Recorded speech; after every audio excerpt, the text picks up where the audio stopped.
So I know it's super late, but I just finished watching the fourth episode of Agatha All Along, and I thought I would just, informally do this video, since this time I really don't have anything to show you guys like I did in previous videos.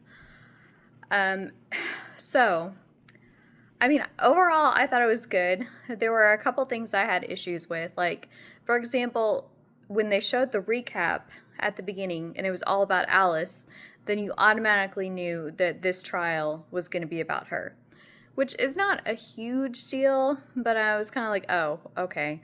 Like, you already knew what was coming, basically. Um, so when you see Teen and Alice like digging the grave for Mrs. Hart, Sharon, who actually really is dead. I thought like, at the end of the last episode, she wouldn't actually like be dead. Um, but yeah, she's dead. And I was thinking, where'd they find shovels to bury her? I mean, just a random thought. Like, okay, there's just shovels out in the middle of, the woods. But anyway, just like I said, random thought. And then when they, conjured another Green Witch, of course, you knew that was going to be Rio because what other Green Witch have they introduced in the show? She's the only one. Um, ugh, the part I hated was when she appeared and she did the whole crunching, unfurling of the body thing. Oh, I hate that. I hate it. They did that in X-Men 97 too, and I was just like, oh, cringing. Like, oh, I hate that. Let me just say, I'm not a horror movie person. I do not like horror movies. I do not watch them. Like, they scare me. So, yeah, so I'm sure that happens all the time in horror movies, but oh, as someone who chooses not to watch horror movies, I hate that. Like, I hate it. So I had issue with that. And let's see.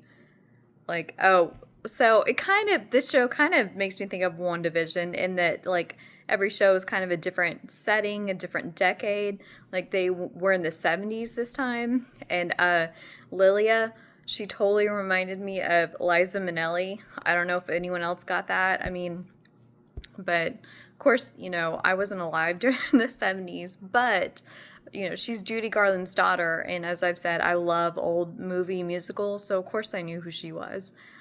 But yeah, that's immediately, as soon as I saw her, I'm like, oh my gosh, she looks like Liza Minnelli, you know, styled like her and everything. So I think that's kind of fun that they do, like, that they're doing different decades, different settings. Um, so kind of, well, like, one of the interesting things is when, Lilia, she kind of gets, like, possessed or someone speaking to her, and she told Alice, Alice, don't, and Alice is like, don't what? I wonder what she was talking about. Like, does anyone have any guesses? Because I kind of at this point don't have any idea. Oh, so when Rio and Agatha, obviously they have a lot of history, you can tell.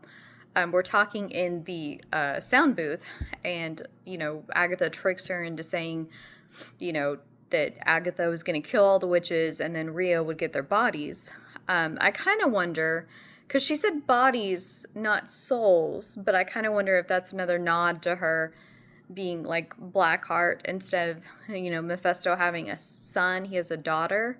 And she also, when she was talking about how the, magic chooses the path of least resistance, and sometimes they bring people like down, and then she said, or up, meaning like another reference maybe to Mephisto's realm.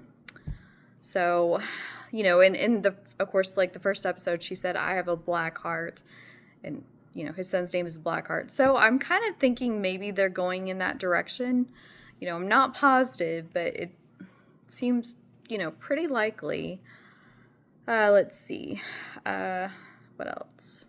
Oh, yeah, the whole Alice, she had the burns on herself. She saved Lilia and Jen, and they have the same burns, and she's like, I tried to fool myself into thinking it was just a birthmark, because her mom also had those.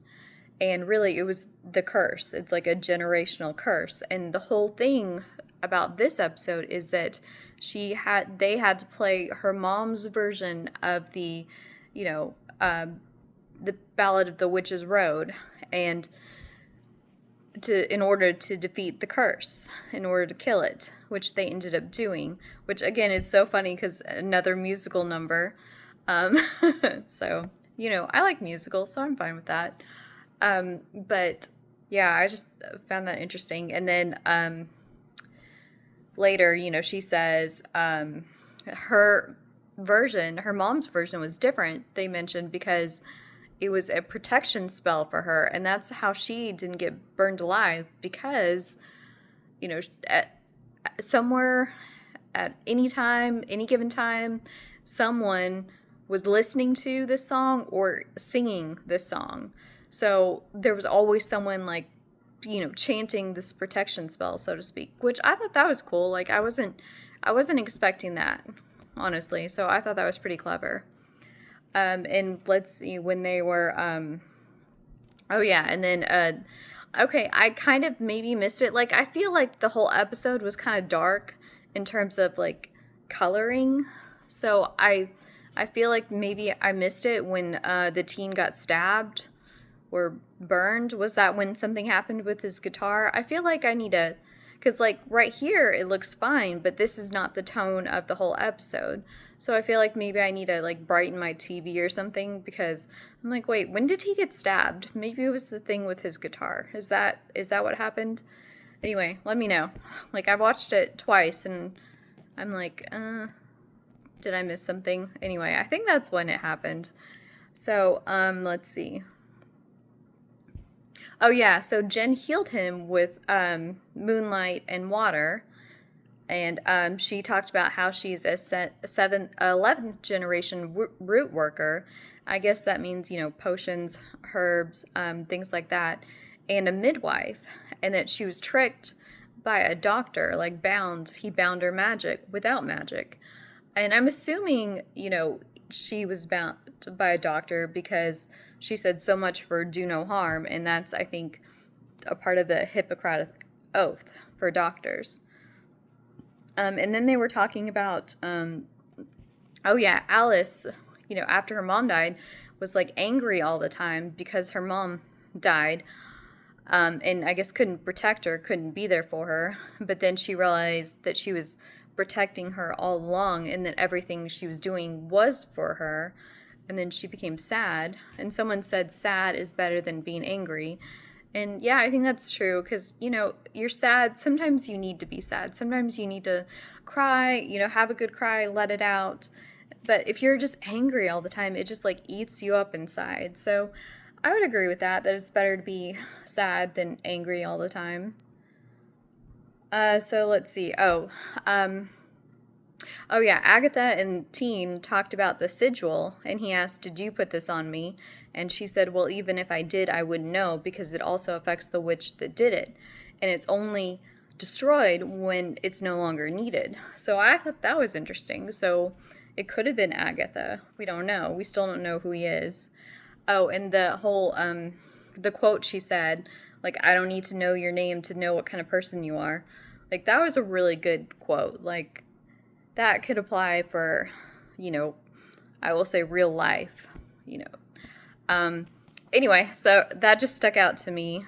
And he, they were having a nice moment, and then he asked about her son, and she's immediately gets up and she's like, "Moment's over." And then,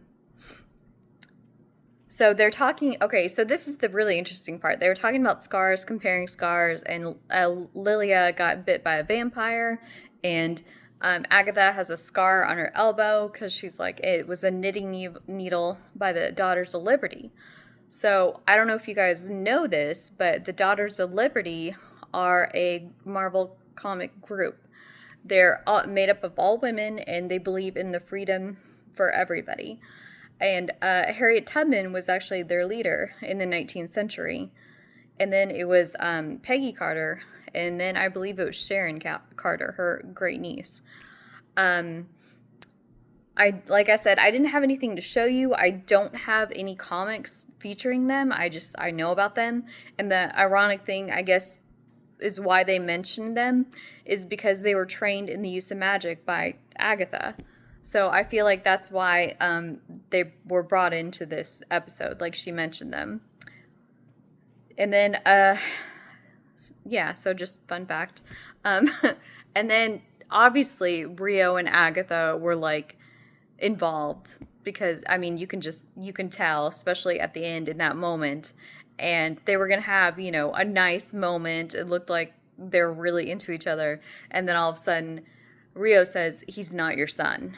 And then episode's over. So the rumors that Teen could be Agatha's son, it doesn't seem like that's going to be likely. Or she could have meant he's not your son, as in he's not your son anymore. Like, he's been claimed by Mephisto, and now there's nothing you can do about it, sort of thing. So it still could be possible. Like, there's, a little wiggle room with that. So tell me what you think. What did you think of this episode? I think, honestly, I've heard that viewership has dropped off since the first 2 episodes. Like, people didn't really enjoy it as much and they quit watching it, which is fine. Everyone, is entitled to their opinion, but I mean, I'm interested. I want to know more. Like, it's interesting.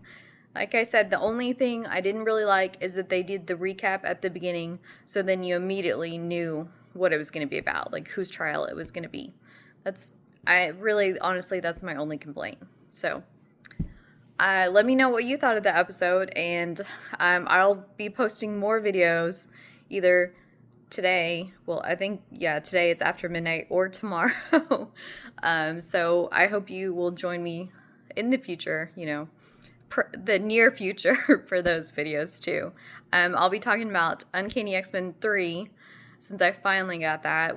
I've talked about how I'm behind, and Dazzler, the first issue of the miniseries. So like I said, hopefully you join me for those. And if you haven't already, check out my mansion videos from when I stayed at the X-Men mansion, the real life X-Men mansion in New York, or the X-Men mansion that I built from my Marvel Legends. So there's lots of content to watch. So hopefully you will join me and let me know what you guys think. Until next time, bye.